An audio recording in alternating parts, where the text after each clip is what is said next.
Hey y'all, so last year I switched from an iPhone to an Android.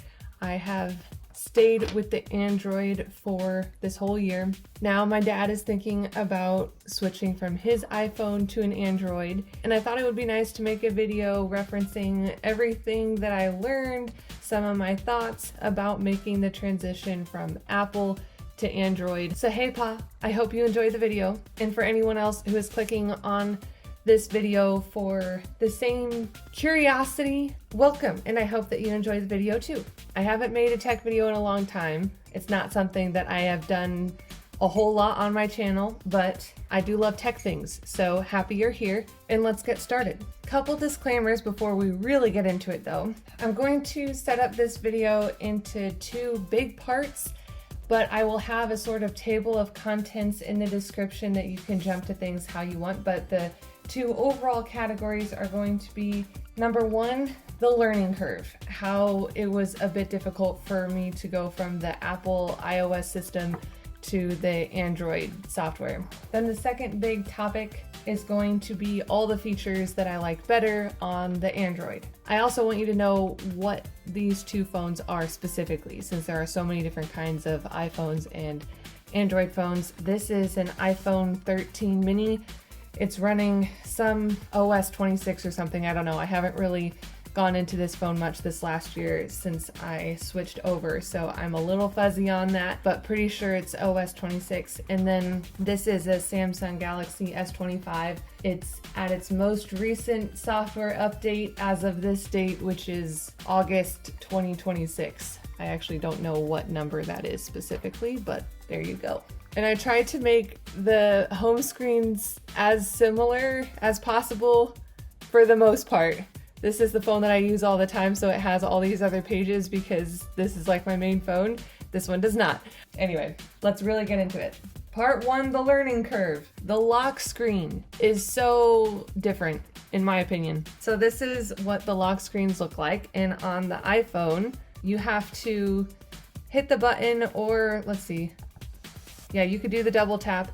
So that's the same on both. You can hit the button or do the double tap over here. That's the same. You can change some of the features for that over here, as far as I know. For a long time I had the double tap disabled. I don't know why, I just didn't really like it. I don't recall if you can disable that over here or not.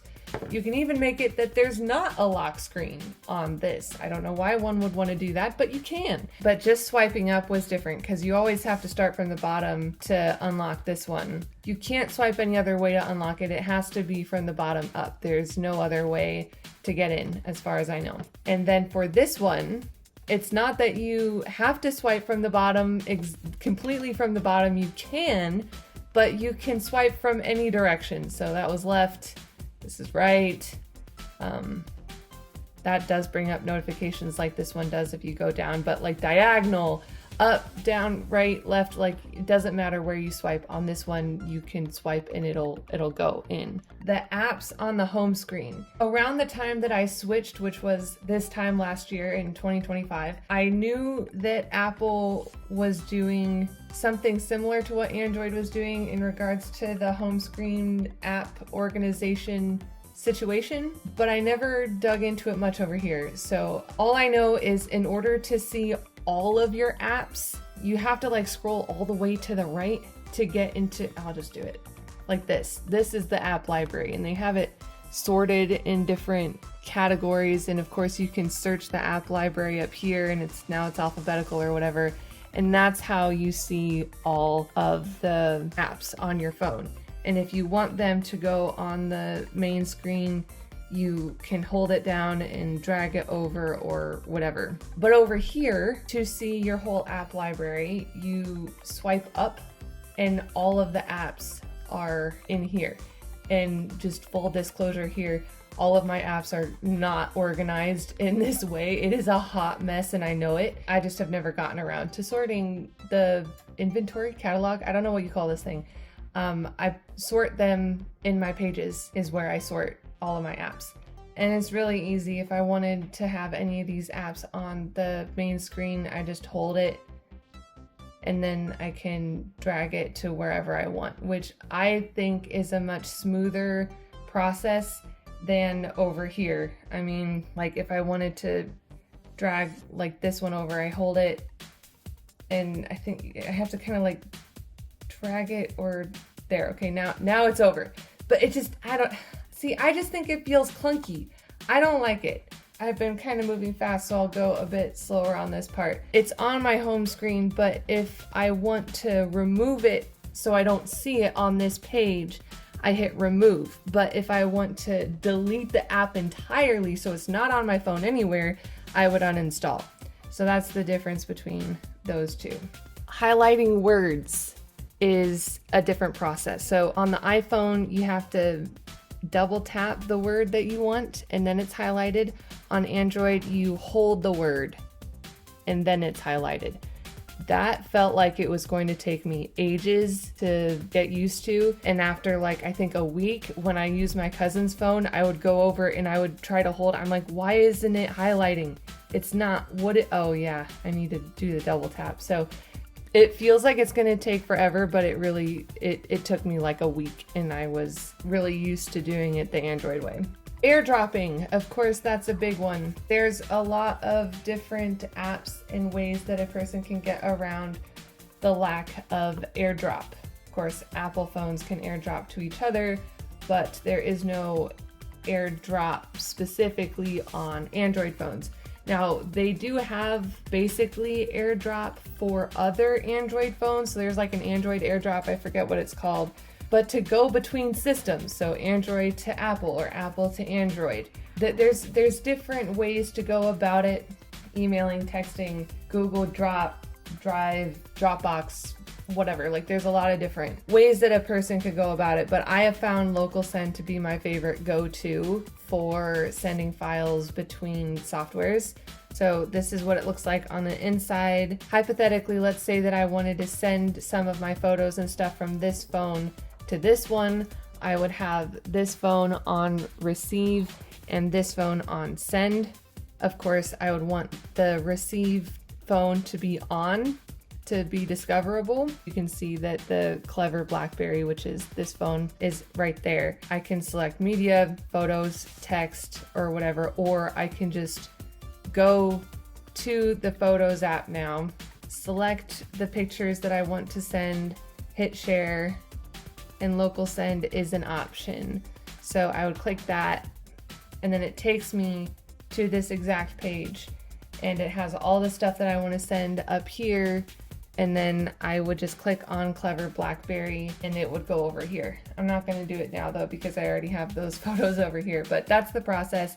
And I will admit that it's not the smoothest system in the world. Sometimes they don't recognize each other. The best thing that I have found for that is to just close out Local Send and go into Local Send again if I'm having issues with it. But Local Send is my favorite to send files between platforms, softwares, whatever.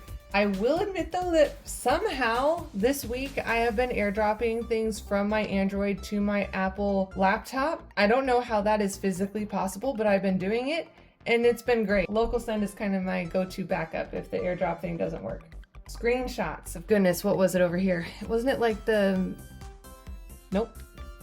Okay. It was the sleep button and the volume button to get a screenshot. Over here, I think it's the sleep button and the volume down button.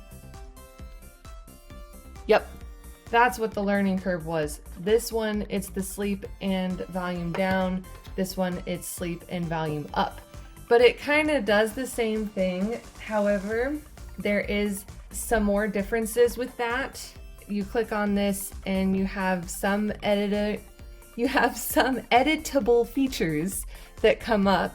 But if you do this one, the editable features are already down here. And if you click on it, then it asks you where you want to open it specifically. And this little feature right here happens with all different kinds of files, not just photos. Text files, Word documents, any file. It will give you a plethora of apps that you could open it with, and you can say just once, always, whatever you want. And I really like this option because with Apple, it just always assumes that you want it to go to one place, and to try to get it to a different place, it's a lot more complicated. Instead of it just asking all the time, no matter the file, it's really nice. And I'll talk more about screenshots in the next section. But moving on, text tones. Really not that important, I understand, but I will admit I like Apple's version of this better, that their text tones and ringtones are on their contacts, but on Android, you actually have to go to the person's text message conversation and change the text tone that way.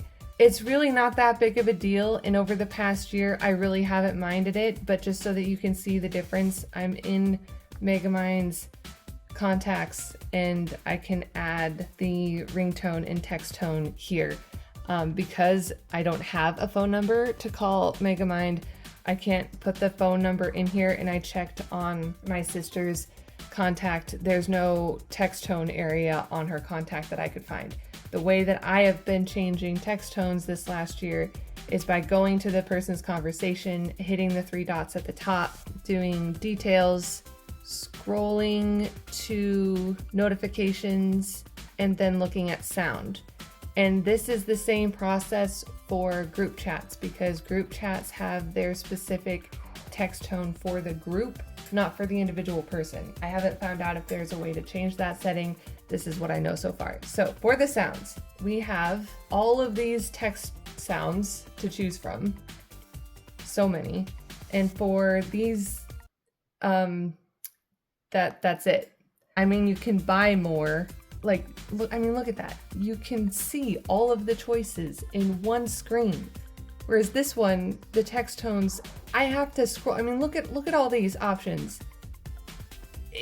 It's amazing. I love them too. There's so many great ones.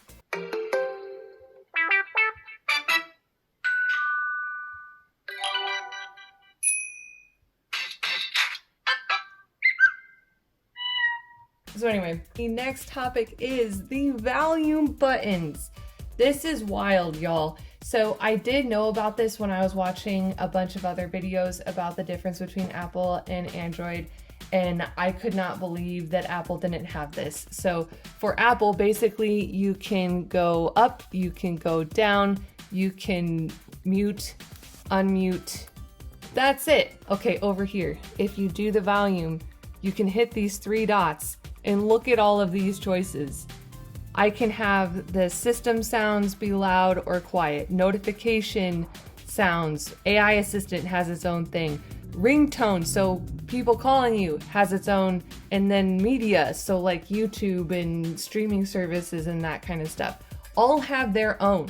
So whenever you're like, okay, I can't tell you guys how frustrating it was having an iPhone and never knowing where the volume actually was. This volume thing is not reliable, and it just automatically changes to all of these different modes without your consent. Now, I will say when I first got the phone, I was like, okay, well, does that mean I have to do this every time I want to mute things? And eventually I learned the answer is no. You don't have to deal with all 5 bars all the time if you don't want to.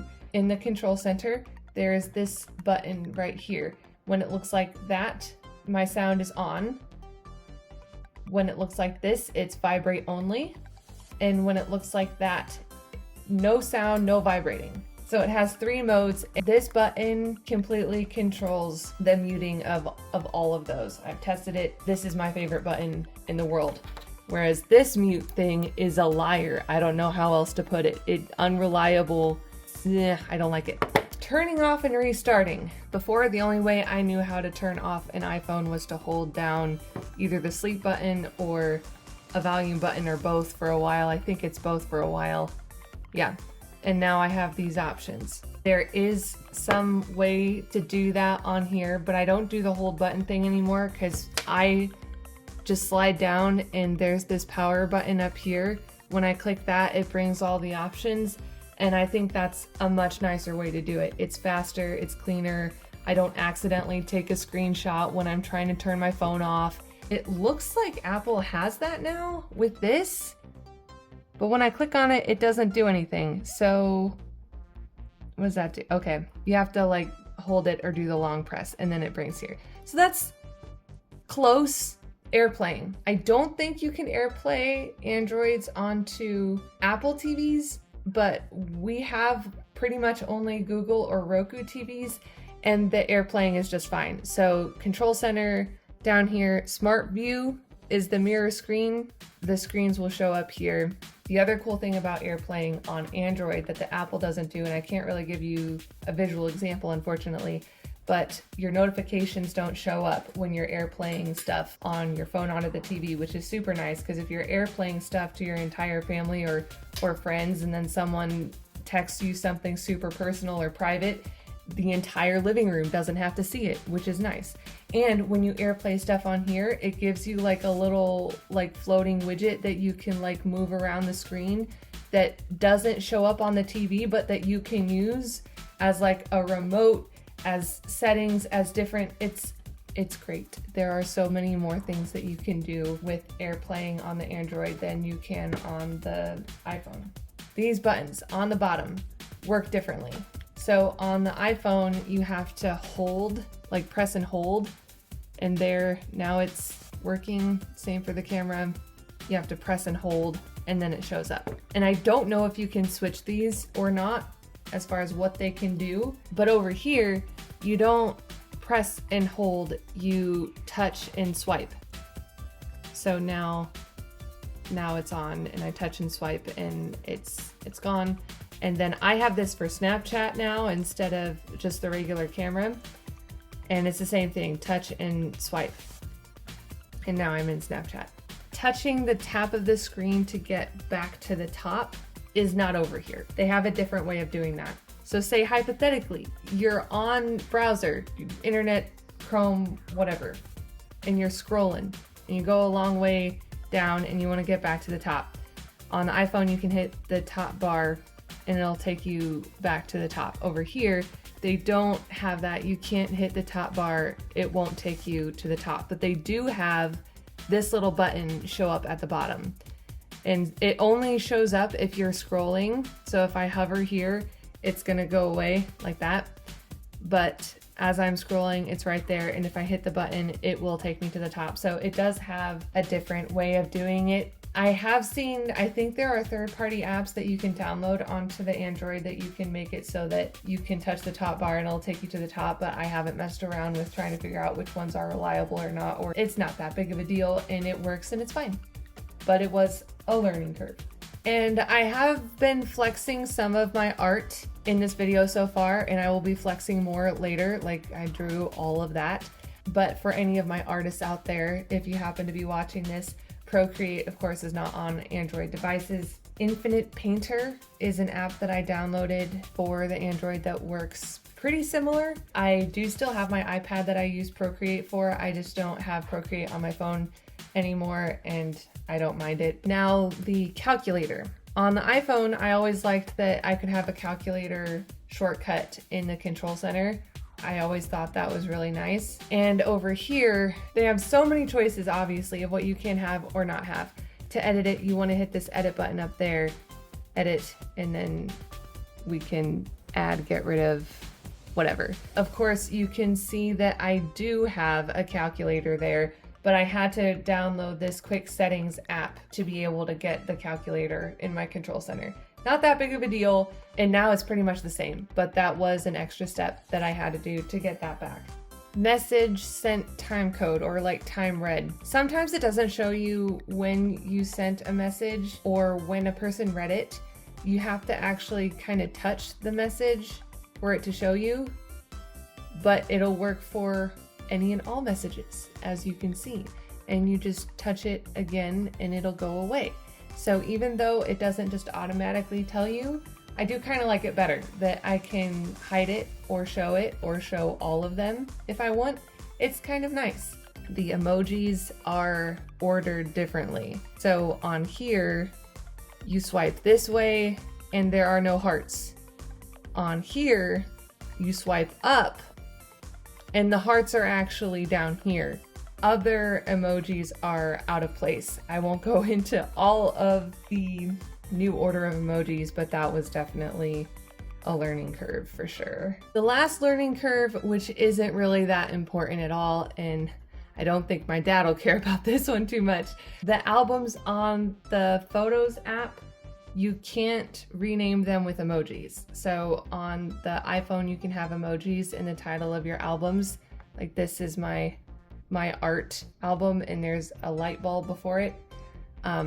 These are some of my art albums, but I can't label them with emojis. It's just not possible. At least I haven't found a way. Now for part 2. Features I like better. I've kind of already mentioned some as I've been going along, but here are some that I discovered while using this that I just love or mediocrely like better. I don't need to have dark mode anymore. If you can see, this phone is in dark mode and this one is in light mode. As soon as we got to the Android, I knew that they had different screens and different LED, OLED, whatever, pixels and stuff than the Apple phones do, and that if you have light mode on the Apple phones, at least on this particular generation, the screen would burn in, the burn-in screen stuff, and it drove me nuts.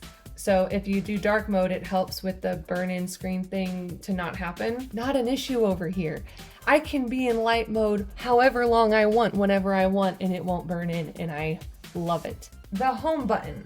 I wasn't sure how I was going to like having the 3 buttons on the bottom, but I really like this a lot better than having to remember all of the gesture business over here of are we swiping down, are we swiping up, do we have to start from the bottom, do we have to start from the top, do we have to touch or tap or double tap, whatever, swipe up a little bit and hold. The buttons and this back button, oh my goodness, this back button is so awesome and way nicer than going into different applications and having to like slide back or it's the X button sometimes but not other times, and whatever. This back button works everywhere and I love it to pieces. The home button, always reliable. And then this is the, what is this called? Multitasking, sort of? Yeah, that thing. You have to slide up and hold and then it shows up, whereas it's always a button down here. And since we're here, let's talk about the elephant in the room.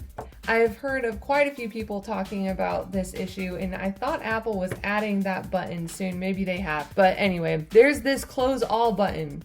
So you don't have to do this the whole time. You just hit close all, and now there are no apps that are open. It's beautiful. Not that important, but you can change the font on the Android phones across your whole phone, so you're not stuck with whatever font Apple picks for you. That kind of goes in with the themes though, and I will be showcasing all of my favorite themes at the end in case people don't care to see all of my different themes that I use over here. Now, unlocking the phone. For this video, of course, I have had the phones unlocked so I can just open them up like this. But of course, most people have like a pin of numbers that you can put in, right? On the Android, you can actually have like a drawing thing, the dots. If you've ever seen Androids before, you've probably seen it, and I will give you an example. In the Settings app, go down to Lock Screen, Screen Lock and Biometrics. They have all of these choices, and Pattern is one of them. It's my favorite one, but you just draw whatever pattern you want, and that's how you unlock the phone. So now if I want to unlock it, I do the new pattern and now it's unlocked. I think that is just super cool and super fun. Next feature I really like, you can schedule when to send text messages. So if I wanted to send Hallie something, but I didn't want to send it to her right this second because maybe she's in a meeting, or maybe I know that she's on a plane, or I don't know. If I want to send it to her in 3 hours, then I hold the send button and look at that. And it'll send it to her at a different times, this number pad on the top. I always have access to typing numbers without having to hit the 1, 2, 3 on the bottom. I know it's just like a millisecond, but it is so nice. And you can do exponents. Hang on, hopefully I can remember how to do it. Yeah, okay, so you kind of hold and go up, and now it's an exponent. My dad really likes math, so I think he would probably really appreciate this. I think it's the coolest thing ever. You can do exponents on here, and this this button right here for punctuation. Oh my goodness, you guys, look at this. You hold it and then you have all of these, and when you let go, it just types it. For all of these, it's so much faster than going over here, hitting that, and then clicking whatever symbol you want. I thought I would show the difference of what the alarms look like. I can snooze, I can slide to stop. Over here, I can actually change the snooze to be longer or shorter now, or I can dismiss it by touching and swiping up. I did also want to show with the timer, I love that on the Android it tells you when the timer is going to go off. It used to do that on Apple, but they don't anymore. Why they took away a feature is beyond me. But there's another element to the timers on the Android that I like better, which I will show you in 30-ish seconds. This one tells me nothing. I can stop it or repeat it. This one tells me how long it's been going off, and it'll continue doing that. But I don't want you guys to have to endure hearing the timer going off while I explain why I like that so much. So many times I will have a timer go off, but my phone is in another room, and then I go to it, I'm like, oh crap, how long has the timer been going off? And I didn't know it. This one tells me, this one does not. Let's talk about alarms. To get rid of multiple alarms, on the iPhone you have to hit edit, and then you have to hit the minus button, trash, minus button, trash, minus button, trash. I think you can swipe, yeah, you can swipe them away, which is faster than the other way I was showing, but look at this. If I touch and hold, I can touch and hold each of these and do a group delete of all of these alarms. I can group them even, which I actually didn't know I could group them until right this moment. I can turn them all on. I can delete them. I can select all of my alarms and do any of these things. That is super nice. The other thing that I think is beautiful about this is that if I add an alarm, it can be for a specific day. Over here, it has to be every Sunday, every Monday, every Tuesday and Thursday, every whatever. Over here, I can even just go down here to be like, oh, at 5 o'clock today, I would like an alarm to go off for, you know, whatever reason and all this stuff. And I can save it, and it's just for today. It's not gonna ring tomorrow. It's not gonna ring next week at this time. It's just for today. There's also a cool thing that when you have an alarm set on an Android, it will have a little notification up here, like the hour before, 30 minutes before, 5 minutes before, and it'll be like, hey, you've got an alarm in like 10 minutes that's gonna go off. And you can actually tell it to deactivate or dismiss. I usually put my phone in French. I can't remember what word they use in English exactly, but you can tell it to deactivate for the day and only for the day. So nice. This is a fun one. On the Android, you can actually take long screenshots. You take a screenshot and then you hit this button down here and it'll make it a really long one.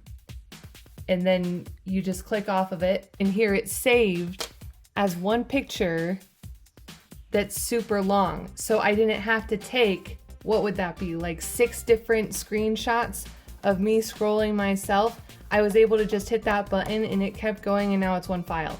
I love this feature. In addition to screenshots having more options, screen recording also has more options. So hitting screen record over here, I have all of these choices. I can do a full screen recording, a partial screen, just the media, no sound at all, media and microphone, show tabs and touches, start recording now or not. Over here, if I start hitting record, it's just gonna count down, record the entire screen. I can't change what it's hearing. I can't change the size of it. As you can see, I had no choice at all. There's also this cool little folder thing, an enlarged folder. You can have small folders like these or bigger folders that you can touch and go into. Real quick feature I wanted to talk about in the battery settings. This battery protection is so nice. I know my dad knows that if you leave a device plugged in charge all the way to 100% and you leave it charging at 100%, it's just burning out the battery and it's not healthy for the device. This battery protection thing set on basic, once the phone charges to 100%, it will stop charging until it's at 95 and then it'll start charging again. This is just pure genius right here, okay? On Apple, if you copy something like this, where did it go? It's in the ether, it's in the void. I can't see it after like an hour a day. What did I copy last? I don't know, paste it. Oh yeah, okay, now I can remember. Y'all, over here, you copy anything on this phone, there's this little clipboard. You hit the clipboard, look at this. Look, this is all the stuff that I have copied in I don't know how long. I don't know if you can see the dates, but I can go back and paste something. Hallie and I talked about this like 2 weeks ago. I can paste it in here because it's right there. I can select it, I can delete it, I can pin it, I can select everything. You guys, show less so that there's only the 3, and then I pin that one. You can pin stuff that you copy or paste frequently. I love it. This is a fun little thing that most people probably wouldn't care about, but I really love languages and I really like learning and typing in different languages, so I thought that I would show this. For the Android, one thing that I don't particularly like is that I can only have about 4 or 5 language keyboards on my phone at a time, but I can switch them out. On here, I've had up to 9 different language keyboards and it's fine.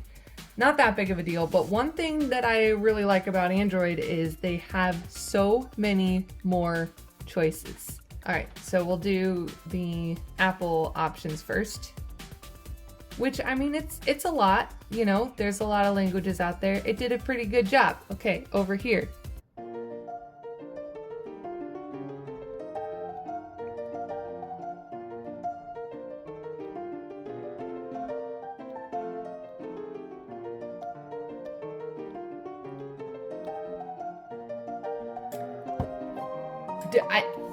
Do I even need to say anything? I don't feel like I even need to say anything. I do just want to say a quick overview between the two phones. After a year of using the Android as my main phone, I am so happy that I switched over. I think the Android is awesome, and I mean, there's nothing wrong with the iPhone. It did its job, it's great. I have really liked the Android phone a whole lot, so I'm definitely on Team Android now. But now that we have that out of the way, I do want to show some settings that I put on my phone after I first got it. I got some of them from videos I saw online and I thought they were really helpful. So I wanted to share some of what I did in the settings right after I got it. In the display section, I changed the motion smoothness to standard. I've heard that's better on the system as a whole. It just wears less on it, or the battery or whatever. I already told you about the battery protection at the basic level. I turned that on. Under auto optimization, I did set this up to auto restart in the middle of the night every Sunday. It's a really nice way. It like clears out the cache and just, it does a couple other things. When you go through the setup process, you can select whatever you like or you don't like. It's just a nice way to do like a weekly restart to make sure that the phone is just in a good way. In general settings, Gemini and messages, I turned Gemini off in messages. I just didn't want the button there. I knew I wasn't going to use Gemini in messages. Just a personal preference, not that big of a deal. Under home screen settings, I scrolled down to add a media page to home screen and I turned it off. It just shows like news and various things to the left of the home page, and I never used it. I knew I wouldn't, so I just turned that off. Again, just a preference. Under notifications, status bar, I chose none, but you can have dot or icons. This is for notifications, and since I cleared my notifications for this video, I can't really show you exactly, but basically the icons will show you like a little Snapchat icon, a little Instagram icon, a little message icon. So it's like a little snapshot of the notifications here, up here. I thought it just looked kind of cluttery, so I turned it off. Motions and gestures. I scrolled to the bottom and I turned off mute with gestures. If it was on, I could mute incoming calls or alarms by putting my hand over the screen or turning my phone face down. I didn't trust myself to remember that that was a thing. I didn't want to accidentally hang up on people or stop alarms and not mean to, so I turned that off. I saved one of my favorite, not really that important at all features for last so that I can flex some of my art, which is themes. Now I know on Apple you can make your apps look different wallpaper, whatever. That's cute. On here, you go to settings, you scroll down to themes, and there's all these pre-made themes. Now, some of them cost money, but not all of them. You can search for things like a beach and have all these different theme choices to choose from, and you can sort them by popular, top paid, or top free. And there's even some paid themes that are on sale for free sometimes. So now I'm just looking at the free choices, and I mean, a lot of these are really good. They're really cute. Oh my goodness, what is this? Oh, that's adorable. And you can mark them on your wish list so that they can be saved. I'm going to show you how I set up themes on my phone usually. After I show it to you one way, then I'll just do a sort of montage slideshow of all of the main themes that I have used so far. For Valentine's Day this year, I had a Sleeping Beauty pink kind of theme because it's something I've done before. I know it's in my stuff already, and I believe I used this one. It needs an update, some themes do, so I just updated the theme. Now I'm going to apply it. And that's great. This is fun and everything. I could stop here and be happy, but I like to customize things a bit more. So if I go to my gallery and I go to my art album, one of them, I can see I have my Sleeping Beauty one here. I can hit the 3 dots, set as wallpaper, one or both. I'm gonna do both for this one. I'm going to change that to look like this, or no. Yeah, that one. I'm gonna go with that color instead. I'm gonna move the art so it looks like that. Hit done. Done for both. Now they're like that. And when I open it, it looks like that. It changes how the control center looks. It changes how the keyboard looks.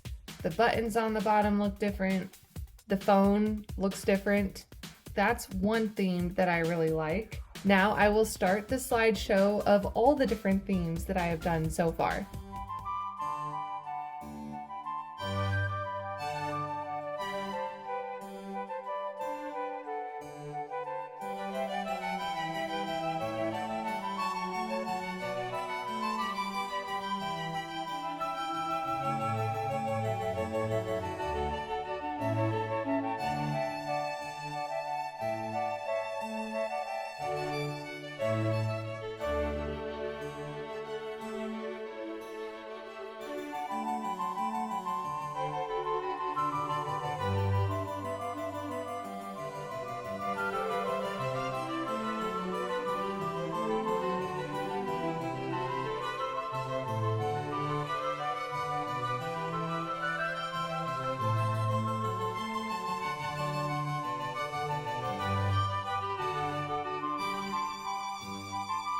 That is it for this video. It was a lot longer than I was expecting it to be, but I hope that you guys enjoyed it. If you did, be sure to hit that like button. If you have any questions, feel free to comment. I'm not an expert, but I might have missed something or know something that I didn't put in that I would be happy to help you guys out with. I hope you all have a great rest of your day. Au revoir!